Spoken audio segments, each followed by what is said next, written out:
Salut à tous, je vais vous décrire la notion de trajectoire. Alors, vous devez savoir que vous devez connaître quatre types de trajectoires. Alors qu'est-ce qu'une trajectoire? C'est la courbe décrite par un système au cours de son mouvement.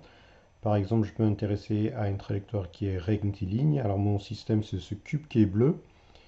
Et vous voyez, il décrit en fait une ligne droite. C'est pour ça qu'on dit trajectoire rectiligne. Alors une vue de haut sera bien meilleure.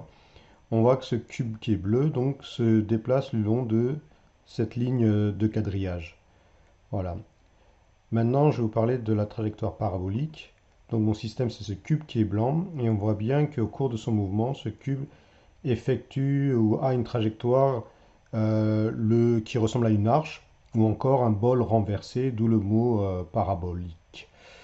Alors, si je m'intéresse maintenant à une trajectoire circulaire, ben, elle est décrite par mon système qui est ce cube rouge. Et on voit bien qu'il effectue un cercle autour d'un point.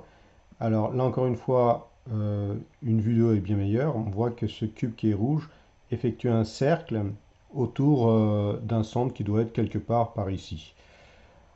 Enfin, lorsque la trajectoire n'est ni rectiligne, parabolique, circulaire, on dit que lorsqu'elle est quelconque, en fait, on dit qu'elle est curviligne. Et voilà donc un exemple de trajectoire quelconque, donc curviligne.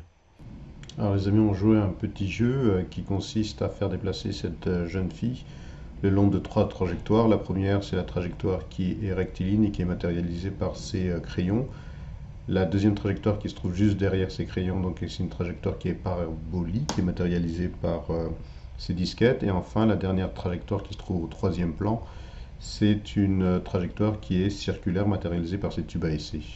Donc j'aurai pour cela à peu près 30 secondes pour effectuer un score de 20 sur 20. Ok, let's go. Lançons le jeu. C'est bon pour la trajectoire qui est rectiligne. Et c'est en présent pour la trajectoire qui est parabolique. Je vais essayer de le positionner correctement. Ok, donc si je saute, ok, pas mal. Il me reste à peu près 14 secondes. Donc pour essayer de faire la trajectoire qui est circulaire. Oh, c'est très mauvais, c'est très mauvais ça. Ouh, c'est pas évident justement. Comme j'ai pas une vue de haut, c'est pas évident. Ok, j'ai perdu. Bon, j'ai perdu avec 17 points, ce qui est pas trop mal, hein.